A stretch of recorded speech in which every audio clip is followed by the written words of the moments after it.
हरे कृष्णा। आज से पितृपक्ष शुरू हो चुके हैं, है ना। 14 दिन अब हम बहुत ज़्यादा क्या करेंगे, पितरों के लिए, पूर्वजों के लिए हम बहुत ज़्यादा ध्यान करेंगे और उनके लिए बहुत ज़्यादा प्रेयर करेंगे, प्रार्थना करेंगे भगवान जी के सामने। तिल जल अर्पण करेंगे, श्राद्ध करेंगे।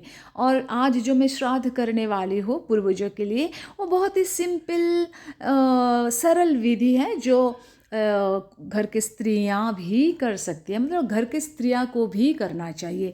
इतनी अच्छी जो हाँ, तो मैं कहने वाली हूँ कि हर स्त्रियां, घर के हर एक सदस्य को ये लाभ उठाने चाहिए। इसमें फ़ायदा ही फ़ायदा है। पूर्वजों को खुश करना, उनके आत्मा की शांति के लिए प्रेयर करना, प्रार्थना करना भगवान जी से, ब्रह्मा विष्णु महेश्वर जी के सामने, ये बहुत बहुत बड़ी बात है, उत्तम ये क्रिया है। तो घर के सारे सदस्यों को बैठकर ये करना चाहिए। ये तो बहुत सरल विधि मैं बताने जा रही हूँ, जो हर साल मैं करती हूँ अपने पूर्वजों के लिए, अपने माता के लिए, अपने सास ससुर माँ के लिए, ससुर ससुर माँ के लिए, और मेरे दादी नानी और उन पूरे पूर्वजों के लिए मैं ये काम हर साल करती हूँ। और मैं इसका फ़ायदा उठाना चाहती हूँ। तो आप भी इस वीडियो को देखें। तैयारी में पूजा सामग्री में क्या क्या लेना है। मैंने एक पात्र में जल लिया, उसमें चावल डाल रही हूँ, तिल डाल रही हूँ, काला तिल, जौ डाल रही हूँ। इसमें थोड़ी थोड़ी परिमाण में इसको लेते हुए मैं इस पात्र में डाल रही हूँ। साथ ही साथ चंदन मैं डालने वाली हूँ और चंदन की तैयारी हो रही है। और मैं पहले से ही जल के निर्माण के लिए पात्र के अंदर मैंने अगर सफ़ेद फूल हो तो सबसे उत्तम है, लेकिन कोई बात नहीं, लाल फूल मैं मेरे पास, मेरे घर पे तो येलो कलर का भी थोड़ी बहुत जो फूल है और तुलसी पत्ता है, मैं इसको तोड़ के पहले से ही मैंने जल के अंदर रख दी। तो उसमें तुलसी पत्ता का भी बहुत बड़ा महत्व है। जैसे फूल डाला आपने, गंगा जल भी डालना है, दूध डालना है, और ये सारे सामग्री आपको डालनी है जल के निर्माण के लिए। यही जल, यही तिल जल जो हम अपने, पहले तो ब्रह्मा विष्णु महेश्वर को अर्पण किया जाता है, उसके बाद हम पूर्वजों को अर्पण करेंगे। तो देखिए मैं किस तरह सारे सामग्री को लिया और उसको मैंने मिक्स कर दी। तो ये हो गया हमारा जल, तिल जल का एक मैंने निर्माण कर लिया, है ना। कुश का बहुत बड़ा महत्व होता है। तो मैंने जब ये सारी सामग्री मैं मिक्स कर रही थी, इसको मिला रही थी, तो मैं कुश के सहारे इस सामग्री को मिलाई और जल का निर्माण कर लिया। देखिए, माता जी, मेरे ससुर, मेरे सासू माँ, इन सभी की फोटो को मैं चंदन लगाऊंगी, थोड़ी सजाऊंगी, है ना। तो जैसे ही चंदन का लेपन हो जाए, फिर फूल, उनके चरणों में एक एक फूल हम अर्पण करेंगे, फिर प्रेयर करेंगे, उनको आह्वान करेंगे। अब ऑलमोस्ट मैं पूजा की तैयारी कर ली, श्राद्ध की तैयारी कर ली।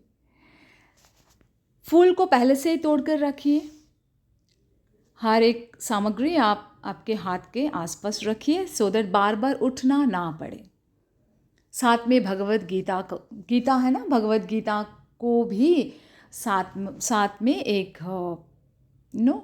जगह में आप रखिए, क्योंकि श्राद्ध होने के बाद हमें चैप्टर 7 का जो श्लोकास है, जितना हो सके हर रोज़, चाहे एक एक श्लोका, 2-2, 4-4 श्लोका पढ़िए और पूर्वजों को खुश करिए, उनकी आत्मा की शांति के लिए chapter 7 from Bhagavad Gita is so important.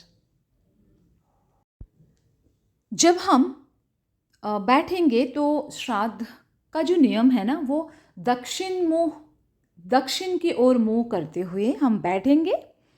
और उससे पहले जब हम ब्रह्मा विष्णु महेश्वर जी को आह्वान करेंगे इस श्राद्ध में, उनका भी आशीर्वाद पहले हमें चाहिए। तो उन तीनों को आह्वान करने के लिए आपको पहले पूर्व दिशा और मुँह करते हुए बैठेंगे और फिर उनको आह्वान करेंगे।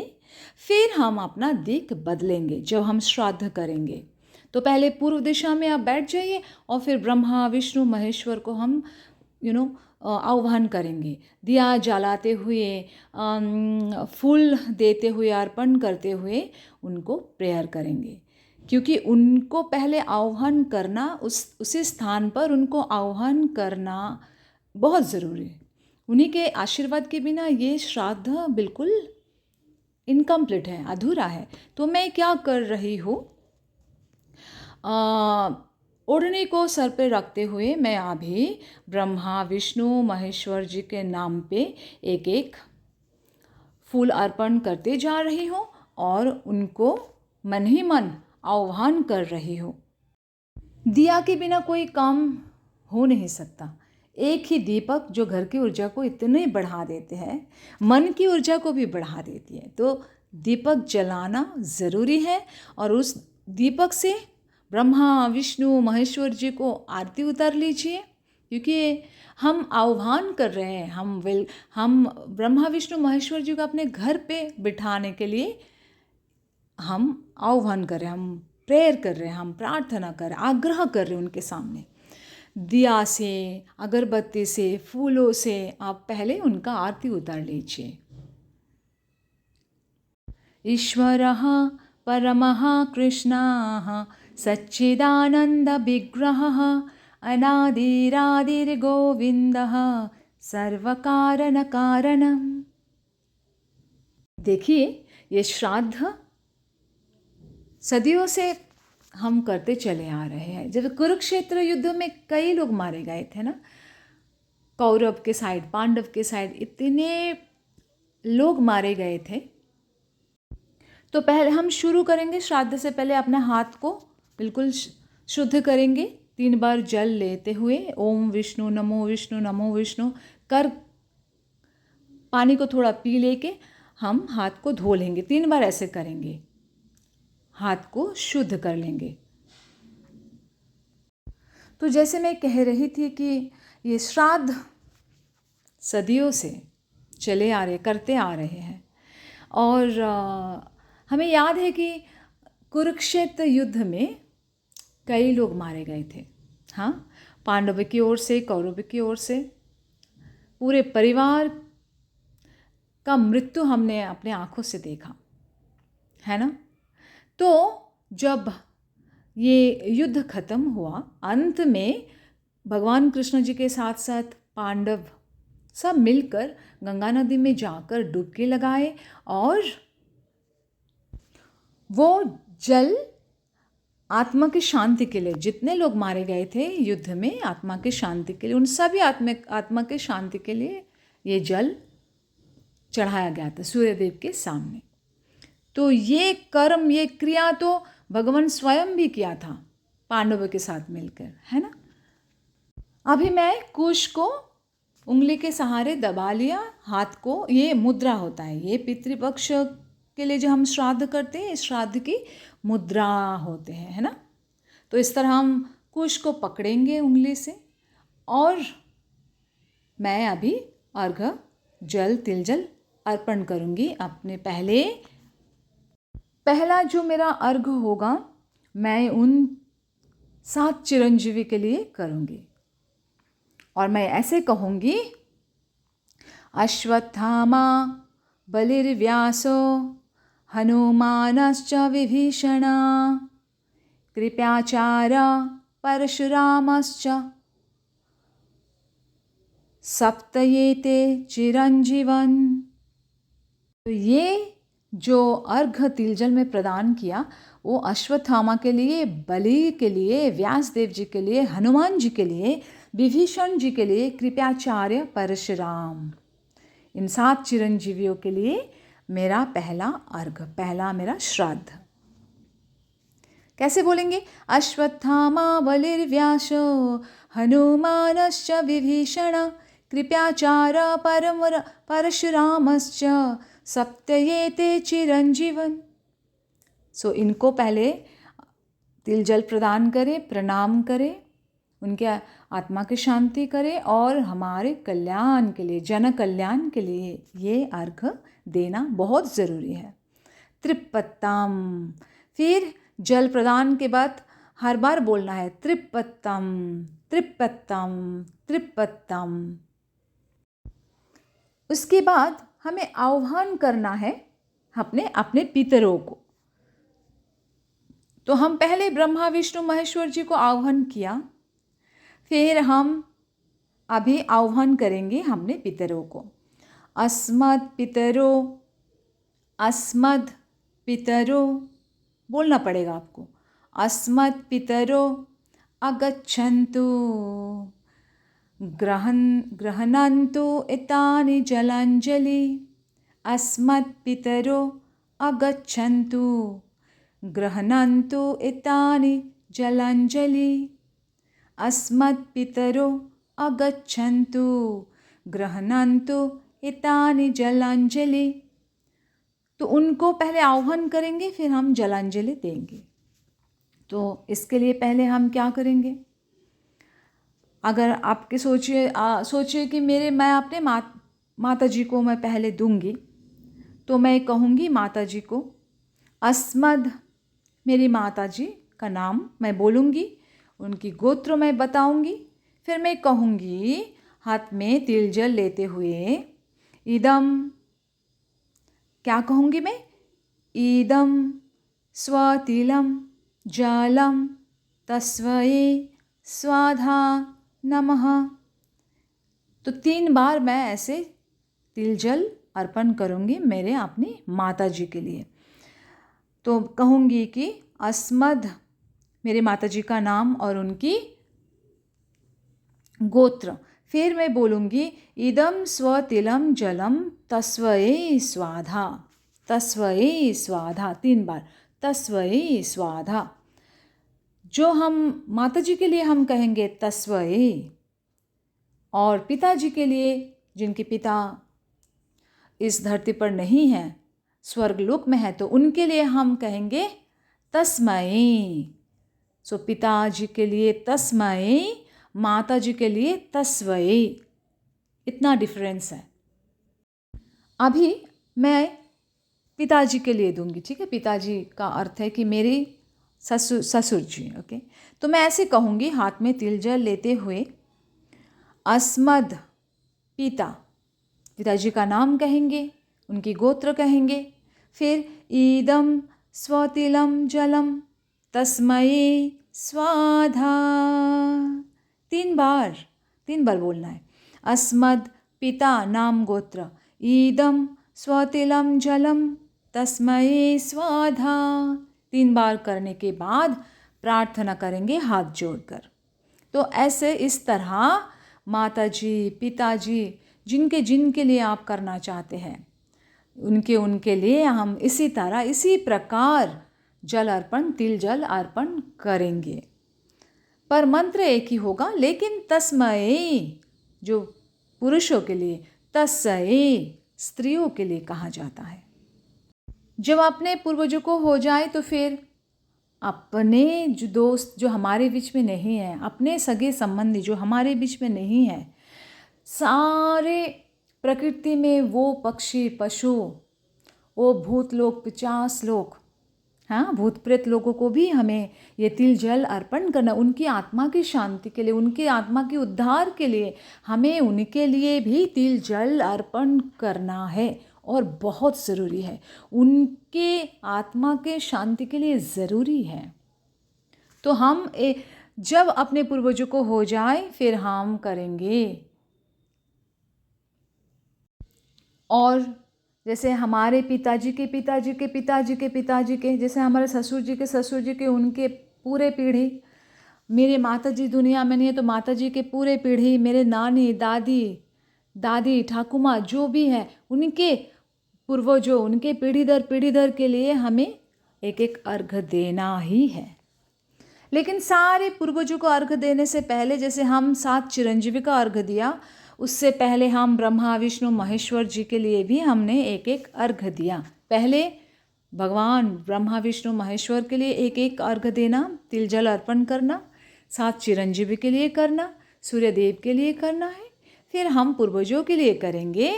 और सही विधि वही सेम जो तरीका है, सरल विधि से हम पूरे प्रकृति के लिए हम करेंगे, पूरे विश्व ब्रह्मांड के लिए हम एक एक तिल जल अर्पण करेंगे। और यहाँ पे जो भी मंत्र मैंने कहा, बहुत छोटा सा मंत्र है, बार बार दोहराते रहे। हर एक अर्घ के हम जब अर्घ देते हैं, हर एक अर्घ के साथ ये मंत्र उच्चारण करें। अस्मद, जो भी नाम, जो भी गोत्र, फिर इदम स तिलम जलम तस्वये स्वाधा, तस्वये जो फीमेल, तस्मय जो मेल। फिर हम नमस्कार करेंगे, प्रणाम करेंगे उनको, उनके आशीर्वाद हमें लेना है ना, तो उनके आशीर्वाद के लिए हम उनके सामने आग्रह करेंगे और उनकी आत्मा की शांति हो, इनके लिए ब्रह्मा विष्णु महेश्वर के सामने बहुत गहराई से हम आग्रह करेंगे। हम उनके सामने रोएंगे बेसिकली कि हमारे पूर्वजों को, उनकी जो आत्मा है, उन जो हमारे बीच में आज नहीं है, उनकी आत्मा के लिए हम आज ये छोटे से प्रयास हम कर रहे हैं और इस प्रयास में हमें साथ दें। सूर्यदेव को अर्घ चढ़ाएंगे, सूर्यदेव को कहेंगे कि हमारे पूर्वजों की जो आत्मा है, तो उन सभी आत्माओं को जो मैंने तिल जल अर्पण किया, उस तिल जल जो अर्पण किया, उसी सामग्री को आप, उसी जल को आप उन आत्मा तक पहुंचा दें। तो सूर्यदेव का तो बहुत बड़ा रोल है यहाँ पे, करेक्ट। वैसे हम कहते हैं मरने के बाद जो आत्मा सूर्यदेव के पीछे छुप जाते हैं, तो जो भी है सूर्यदेव के बिना तो ये विश्व, ये जो ब्रह्म, हमारे जो ये धरती है, पृथ्वी है, ये तो द सोर्स, सूर्यदेव तो सूर्य की जो रोशनी है वो तो हर एक चीज़ों का सोर्स है ना। वैसे हम पूर्वजों का जो पुण्यतिथि है, उसी तिथि में हम श्राद्ध करते हैं साल में एक बार। लेकिन भगवान जी ने ये जो पितृपक्ष का जो एक वक्त दिया है 14 दिन का, टिल अमावस्या, जो अमावस महालया तक, ये बहुत बड़ा एक उत्तम समय है पूर्वजों के उद्धार के लिए, उनके आत्मा की शांति के लिए, और खुद का जो हम बहुत कामकाज में हम बहुत कुछ कर्म गलत कर लेते हैं, तो पुण्य कमाने के लिए और आशीर्वाद प्राप्त करने के लिए ये बड़ा उत्तम समय है। क्योंकि हम गृहस्थ लाइफ में हैं, गृहस्थ जीवन में हैं, और हमें भगवान जी के साथ साथ पूर्वजों का भी आशीर्वाद, उनका भी आशीर्वाद हमें चाहिए, बिकॉज हम उन्हीं के संतान हैं। है तो हम परम ईश्वर के संतान, उन्हीं के अंश बोलता है ना। लेकिन हमारे जो माता पिता, उन्हीं के जो पूर्वजों हैं, तो हम आए उन्हीं से। तो ये जो सामग्री आपको दिखाई दे रही है, ये चावल, ये तिल, ये जौ, श्राद्ध के बाद, तिल जल अर्पण करने के बाद एक जगह छोड़ दीजिए, और ये जो भी आप सामग्री आप वहाँ पर रखा, तिल, चावल, जौ, ये एक जगह में रखना है, और आपको प्रार्थना करनी है कि मैं ये जो भी श्राद्ध की, आपको मैं अर्पण कर रहा हूँ और कर रही हूँ। देखिए, आज इस पावन सानिध्य में एक छोटी सी क्रिया हमें कितनी खुशी प्रदान कर रही है ना। हम कितने खुश हैं आज कि हम कुछ कर रहे हैं अपने पूर्वजों के लिए। देखिए, ये तो भगवान जी ने 14 दिन हमें इतने उत्तम समय दे दिया। आप इसमें पुण्य कमा सकते हैं, हम इसमें पुण्य कमा सकते हैं, इसमें हमारा ही एक्चुअली लाभ है। हम ना गृहस्थ जीवन व्यतीत कर रहे हैं, हम पालन कर रहे हैं, और यही हमारा धर्म है। तो हम तो हर कामों काजों में बिज़ी रहते हैं, लेकिन छोटी सी एक क्रिया जहाँ से हम बहुत कुछ पुण्य कमा सकते हैं, उनके आशीर्वाद प्राप्त कर सकते हैं, भगवान जी का आशीर्वाद हमें प्राप्त होंगे। और क्या कह सकते हैं, ये 14 दिन का क्रियाएं सबको घर में बैठ के करनी चाहिए, इसमें ज़्यादा खर्चा नहीं है। घर में ही जो चीज़ें हम हर रोज़ पूजा में हर रोज़ पूजा में लगाते हैं ना, जो भी सामग्री, वही हम यहाँ पे भी इस्तेमाल कर रहे हैं। बस थोड़ी बहुत छोटी मोटी मंत्र का अगर जप करना सीख जाए तो अति उत्तम है। लेकिन भगवान जी और हमारे पूर्वज ये भी देखते हैं हमारे मनोभाव कैसी है, हमारे इंटेंशन क्या है, बेसिकली मन के भाव क्या है। अभी एक बहुत गुरुत्वपूर्ण काम वो है कि हम ना पितृ गायत्री मंत्र जप करेंगे। मैंने वैसे भी एक छोटी सी पेज में लिख ली, एक पन्नों में मैंने लिख लिया, सो दैट मैं कहीं भूल ना जाऊं। छोटी सी कोशिश मैंने की, तो मैं शुरू कर रही हूँ इस गायत्री मंत्र। ओम पितृगणाय विद्महे जगद्धारिणी धीमहि तन्नो पितृ प्रचोदयात्। ओम आद्यभूताय विद्महे सर्वसेव्याय धीमहि शिवशक्ति स्वरूपेण पितृदेव प्रचोदयात्। ओम देवताभ्यश्च पितृभ्यश्च महायोगिश्च एव च नमः स्वाहायै स्वाधायै नित्यमेव नमो नमः। इस गायत्री मंत्र को आप जितना भी उच्चारण करें पूर्वजों के सामने, जैसे मैंने फ़ोटो रख दी, और फिर मन ही मन भगवान जी के सामने इस गायत्री मंत्र का ज़ोर ज़ोर से उच्चारण करें, सो दैट घर की जो ऊर्जा है वो और ऊंचा रहे और बने रहे। घर की ऊर्जा, सारे नकारात्मक शक्ति भनिश हो जाए, कहीं गायब हो जाए, और घर की ऊर्जा बनाने के लिए, अपने मन की ऊर्जा को बढ़ाने के लिए, घर पे बच्चे बूढ़े सब हैं, उनकी मन की शक्ति को बढ़ाने के लिए ये गायत्री मंत्र का उच्चारण जोर जोर से करिए। ओम पितृगणाय विद्महे जगद्धारिणी धीमहि तन्नो पितरो प्रचोदयात्। ओम आद्यभूताय विद्महे सर्वसेव्याय धीमहि शिवशक्ति स्वरूपेण पितृदेव प्रचोदयात्। ओम देवताभ्यश्च पितृभ्यश्च महायोगिभ्य एव च नमः स्वाहायै स्वाधायै नित्यमेव नमो नमः। आपको बड़ी आनंद मिलेगी।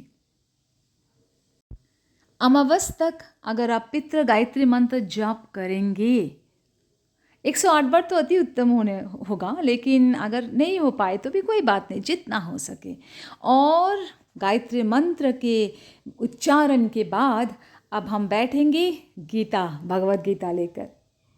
भगवद गीता चैप्टर 7 मैं आज बस 2 से 3 श्लोका मैं आज पढ़ूंगी, और उसकी जो एक्सप्लेनेशन है मैं अपने पितरों को सुनाऊंगी। क्योंकि आपके मनोभाव ऐसे होने चाहिए कि मेरे सामने मेरे संसार में अगर मेरे माँ नहीं है, हमारे बीच में माँ नहीं है, ससुर सासू माँ नहीं है, दादी ठाकुर माँ नहीं है, दादू नहीं है, तो मैं उन्हें सभी को ये जो श्लोका है फ्रॉम भगवद गीता ये पढ़ के सुनाऊंगी। ऐसे मनोभाव होनी चाहिए कि मैं उनको सुना रही हूँ, भगवान जी को सुना रही हूँ, उनको प्रसन्न करने के लिए, उनके आत्मा के शांति के लिए। ऐसे मनोभाव जो है, मन की भाव जो है, ऐसे आप बना लीजिए और प्यार से बैठकर ये श्लोक पढ़िए, और चाहे वो कोई भी लैंग्वेज में हो। 7th chapter, Knowledge of the Absolute। Shri भगवान वाच मया सक्ता मनः पार्थ योगं युञ्जं मदाश्रयः आशंसायं समग्रं यथा ज्ञानस्य तच्छृण। So here, the Supreme Personality of Godhead said, "Now hear, O son of Partha, how by practicing yoga in full consciousness of me, with mind attached to me, you can know me in full, free from doubt." देखिए, इन छोटी सी क्रिया मेरे साथ साथ आप लोग भी करिए 14 दिन टिल अमावस महालया तक। ये छोटी सी क्रिया आपको खुशी देंगे, घर पे सुख शांति बनी रहेगी, ऊर्जा बनी रहेगी, घर के हर सदस्य के मन में बहुत मतलब उनके मन में प्रसन्नता बनी रहेगी। ये तो सच बात है। मेरे साथ साथ ये 14 दिन छोटी सी क्रिया करते रहे और अति उत्तम जो समय होता है, स्पेशली अगर घर पे आप हो और कर सकते हो तो 11:30 दोपहर को 11:30 से 12:30 बजे के बीच में। अगर आप काम काजों में बिज़ी हैं और ऑफिस के लिए जाना पड़े तो फिर जैसे आप चाहो वैसे करें, लेकिन करिए ज़रूर। छोटे से लेके बड़े तक, बूढ़े तक, हर किसी को ये जो उत्तम समय का जो लाभ उठाना ही चाहिए। ज्योतिष शास्त्र में कहते हैं कि घर में बहुत सारे काम, अच्छे काम कामों में रुकावट आ जाती है ना, काम बनते बनते बिगड़ जाते हैं। लेकिन हमें ये कहा जाता है कि पितृपक्ष में यही 14 दिन अगर आप बहुत ध्यान से, ध्यानपूर्वक, प्यार से ये पितरों को खुश कर पाएंगे तो ये सारे दुविधा और ये दुर्दशा और ये जितने भी रुकावटें हैं ये क्या समाप्त हो जाते हैं। हरे कृष्णा कृष्णा कृष्णा हरे हरे, हरे राम राम राम हरे हरे।